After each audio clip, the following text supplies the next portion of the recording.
안녕하세요. 오늘은 간만에 카메라 얘기를 좀 해볼까 합니다. 눈치채신 분들이 있으실지 모르겠는데 제가 얼마 전에 카메라를 바꿨습니다. 참 오랫동안 사용하던 애증의 소니를 떠나보내고 파나소닉 S5 Mark II X로 기변을 완료했습니다. 최근 1년간 사용했던 카메라는 소니의 ZV-E1이었고요. 정말 잘 사용했거든요. 좋은 카메라였습니다. 근데 소니가 갖고 있는 저한테는 굉장히 근본적이고 고질적인 문제점들이 개선은 됐지만 만족스러운 정도는 아니어서 최근에 파나소닉의 S5 Mark2의 성능 향상에 관련된 뉴스를 1년이 지난 뒤에나 늦게 알아서 미련 없이 소니 관련 장비들을 처분을 했고요. 그래서 오늘은 1년 동안 ZV-E1을 쓰면서 느꼈던 점들을 너무 전문가스럽지 않게 조금 편안한 실사용기 위주로 좀 말씀을 드리고, 제가 아까 좋은 바디라고 말씀을 드렸지만 그럼에도 불구하고 왜 기변을 할 수밖에 없었는지도 간단하게 설명을 드리고자 합니다.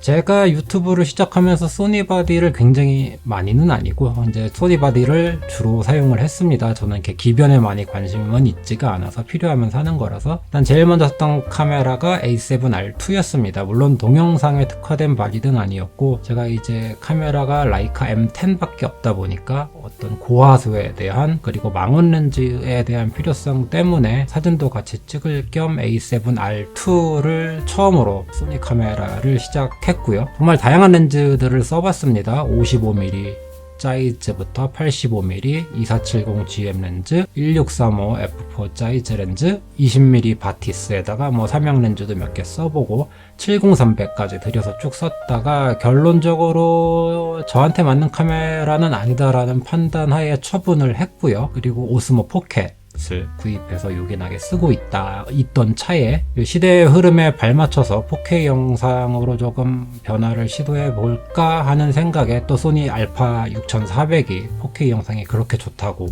늘 소문이 나서 또 18-105 파워줌 렌즈랑 물려서 또 한동안 사용을 했습니다. 근데 그때 제가 또 때마침 GFX 후지의 중형 카메라를 들이면서 이게 너무 장비가 헤비해졌다. 거기에 드론까지 추가가 돼 버리니까, 그래서 화질은, 동영상 화질은 나쁘지 않게 그냥 만족하면서 쓰다가 너무 무거워서 결국 그것도 처분하고, 짐벌과 무선 마이크라는 기능 때문에 오스모 포켓 2로 이제 바꿔서 또 한동안 쓰다가 작년이죠. 1년 전에 소니에서 굉장히 작은 풀프레임 바디에 정말 동영상에 특화된 바디가 나왔다. 그게 바로 ZV-E1이었고요. 주저없이 이제 바로 구매해서 1635 파워줌 렌즈죠. 그래서 둘이 합하면은 한 900g 정도 되는 굉장히 경박단소한, 근데 성능은 강력한 카메라를 사서 1년간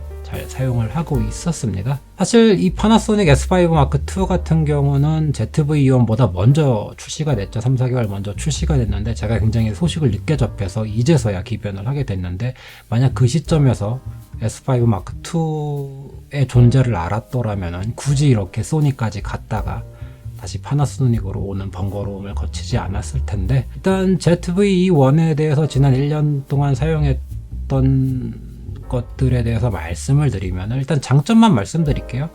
장점은 일단 그 작은 바디에 FX3랑 같은 센서가 들어가 있죠.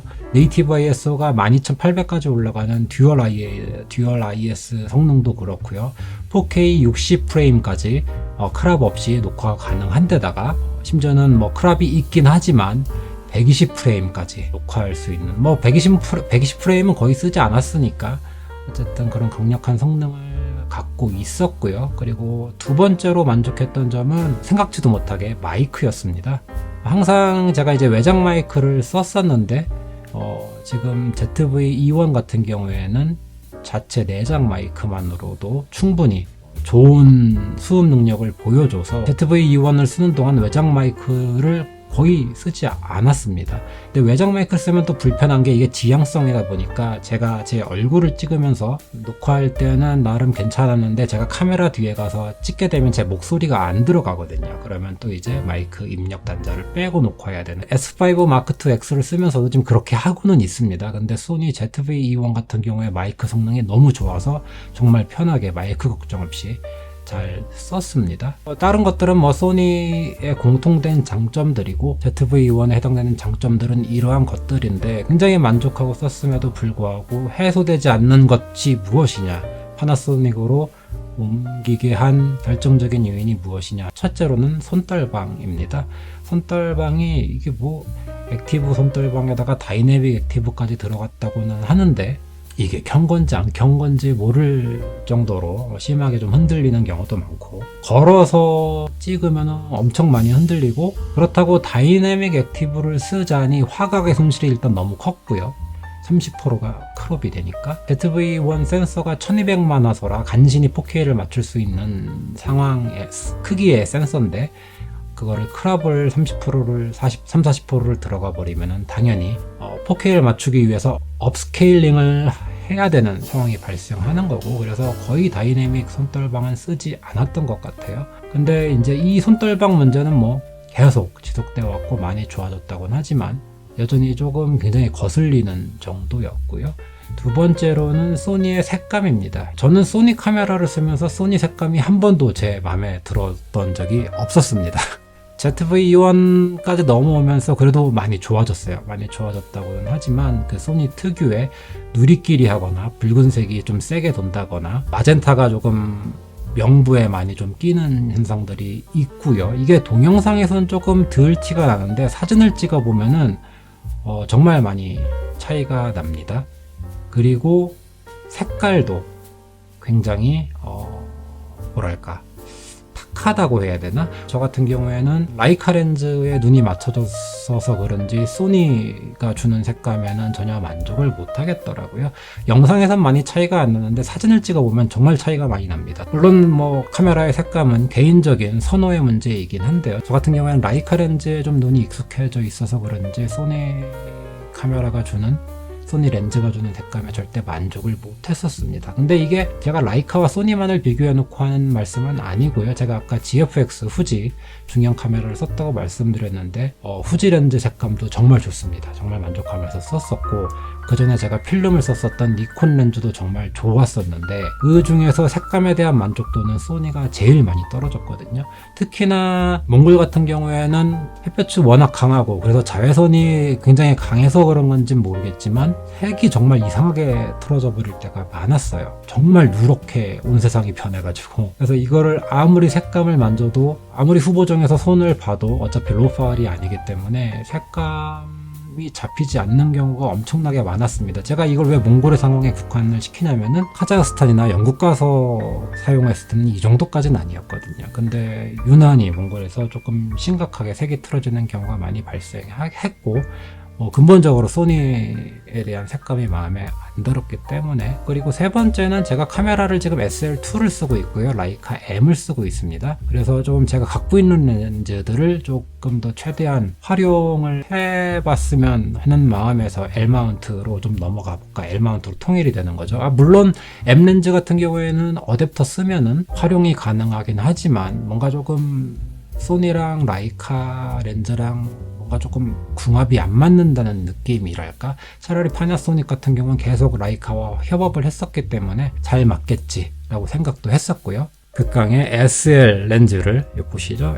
SL2490. 제가 감히 말씀드리건데 제가 써본 줌 렌즈 중에서 거의 완벽한 최고의 렌즈라고 말씀을 드릴 수 있을 것 같은데요. 요거를 한번 또 활용할 수 있는 가능성이 있지 않을까 라는 생각이 들었고요. 제가 지금 렌즈를 교체해서 한번 보여드리겠습니다.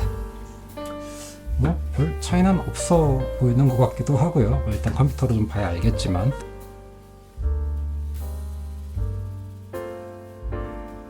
L마운트 렌즈가 3개, M마운트 렌즈가 2개, R마운트 렌즈가 1개 이렇게 있기 때문에 그런 차원에서 마운트를 조금 다양하게 활용해보자. 왜냐면은 소니 E마운트만 덜렁 조금 동떨어져 있어서 렌즈를 뭐 사기도 뭐하고 L마운트로 바꿨으니 렌즈에 투자하려 같이 의미가 조금 더 있다고 봐야 될까요?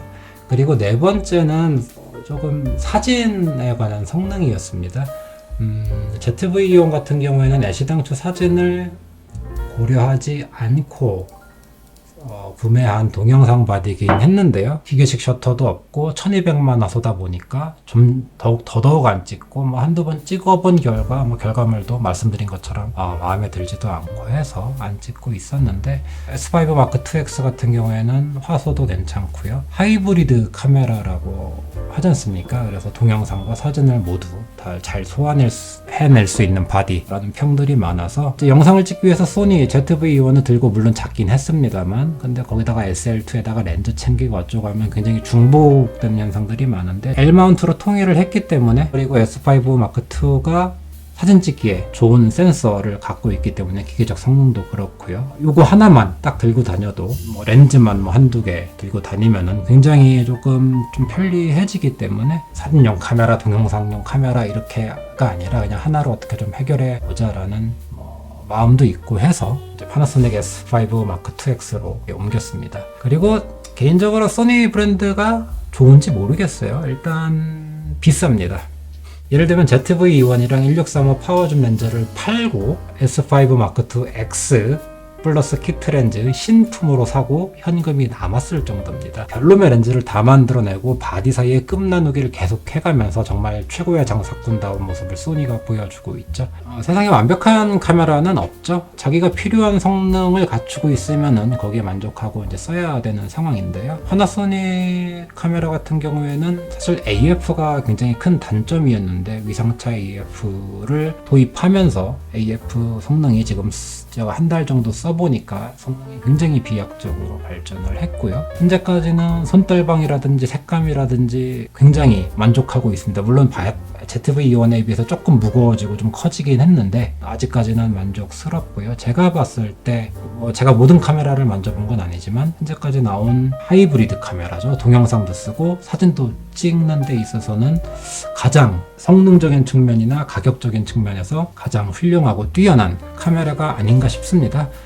사실 이 많은 유튜버들이 소니 카메라 얘기만 하지 파나소닉 카메라에 대해서 다루는 영상들은 이렇게 찾아보기가 힘든 편이거든요. 근데 제가 개인적으로 한 달 동안 써보니까 너무 좋아서 제가 카메라 전문 유튜버는 아니지만 자잘한 잘 활용할 수 있는 그런 것들을 또 추후에 제작할 수도 있긴 한데요. 사실 이 카메라 리뷰 관련된 팁이라든지 노하우를 전수하는 영상 찍는 게 사실 그렇게 쉽지만은 않습니다. 소니에서 탈출하고 파나소닉 L-마운트로 다 넘어왔다라는 내용을 전해드리고요. 오늘의 카메라 관련 영상은 여기에서 마치도록 하겠습니다.